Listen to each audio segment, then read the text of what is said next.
I used to have this recurring dream, always the same. I'm standing in front of an old two-story house covered in ivy. The wood is faded, cracked in places, but the porch light is glowing softly, almost like it's waiting for me. The front door is always open just a little, and every time I walk inside, each dream, the house changes. Rooms appear in different places. The staircase creaks differently. Sometimes I hear whispers behind closed doors. Other times, it's completely silent. But no matter what shifts around me, one room stays exactly the same.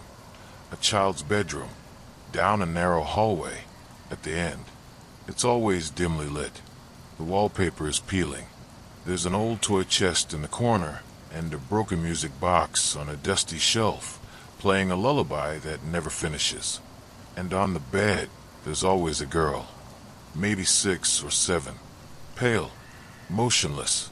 She looks right at me and says, "You forgot me." Then I wake up. This went on for weeks. I started dreading sleep.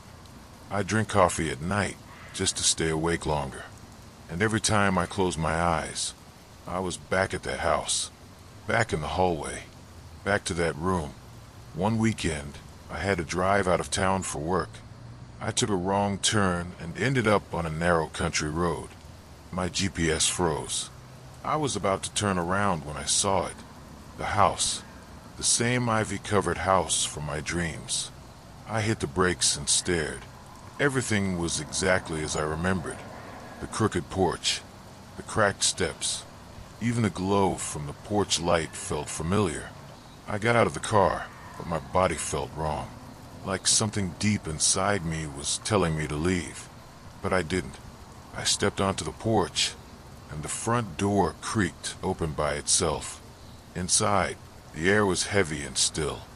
I recognized the hallway, the same worn rug, the picture frames on the wall, all with blurred-out faces. My heartbeat echoed louder with every step. And then the room. The same pink wallpaper, the same toys, the same broken music box playing that same tune. She was there, sitting on the bed, just like before. She looked up, smiled, and said, "You finally came back." Everything went black. I woke up in what I thought was my bed, but something felt off. The light was colder. The ceiling was higher. The air smelled like wet wood and dust. When I sat up, I saw the wallpaper. The same wallpaper from the bedroom. And that's when I realized I never left the house.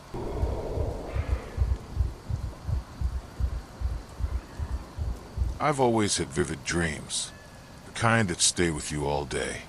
A few months ago, I decided to start a dream journal, just out of curiosity. I thought maybe I'd notice patterns or recurring symbols. But then strange things started happening. The first time, I dreamed about a book.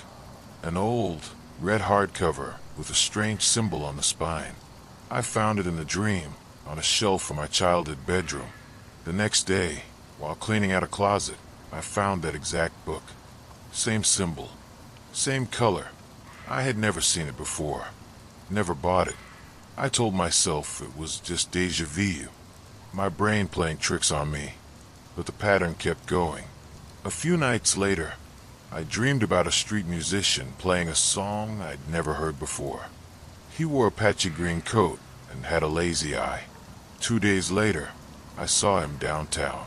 Same face, same coat, same song. Then came the dream about my upstairs neighbor. I watched him slip on his stairs, fall hard, and scream. In the dream, his ankle snapped loudly. I woke up shaken, but didn't think much of it. The next morning, I saw him outside, limping on crutches. Same leg, same injury. He said he slipped rushing to get to work. That's when I stopped thinking it was a coincidence. I became obsessed. I wrote down every detail after every dream. Dialogue, clothing, background noise. The more I documented, the more I noticed reality bending. One night, I dreamed I came home and found my apartment trashed. Furniture overturned, Lights buzzing. The air smelled like burnt metal. There were words written on the walls and something dark and sticky. "You're next." I woke up in a panic. The apartment was fine. Silent. Dark. Just like always. Until I went into the bathroom. In the mirror, a message. Traced into the fog. You saw it. The thing is, I hadn't taken a shower. There shouldn't have been fog at all. I live alone. Everything was locked. No signs of forced entry.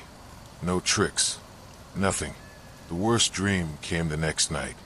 I was in bed, lying still, paralyzed. I couldn't move. Couldn't breathe. Something shifted under my bed.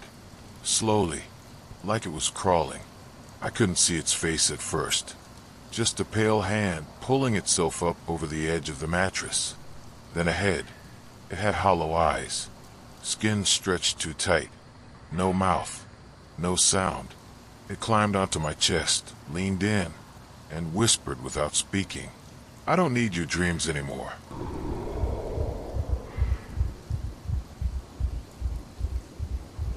I've had nightmares since I was a kid. Most fade away the moment I open my eyes. But one keeps coming back. It started after my little sister drowned. We were at the lake. She ran too close to the edge. I turned away for 1 second, and she slipped. I jumped in after her, but it was too late. Since then, the dream is always the same. I'm back at the lake. Fog rolls over the water. The surface is still. And then I hear her voice, soft and distant, calling my name. "Come help me." No matter how fast I run, I never make it to the water. My legs feel like they're sinking, like the ground's trying to hold me back. I wake up sweating, heart pounding, every single time. But last week, the dream changed. This time I made it. I got to the edge of the lake, and she was standing there, half in the water, half out, not moving, just smiling. But it wasn't the way she used to smile.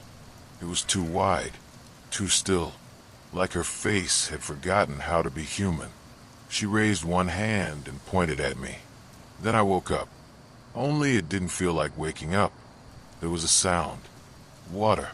Not dripping, pouring. I got out of bed and walked to the bathroom. The light was already on. The tub was full. Brimming. Even though I hadn't touched it. Steam covered the mirrors. And beneath the water, something moved. I leaned in slowly. Carefully. I don't know why. I just couldn't stop myself. The surface rippled. I saw my reflection in it, but it didn't match my face. I tilted my head. It didn't follow. I blinked, it stared. Then it smiled. Not with my mouth. With something deeper. I stumbled back. My legs hit the sink. My hands grabbed the edge. And on the mirror, words began to appear through the fog. One word. Switch. Since that night, nothing feels the same. Sometimes when I pass a mirror, I feel like something's watching me from inside. And once, just once, I saw my reflection blink when I didn't. If you enjoyed this story, don't forget to like the video. It helps more than you think. And if you want more true horror stories like this one, subscribe.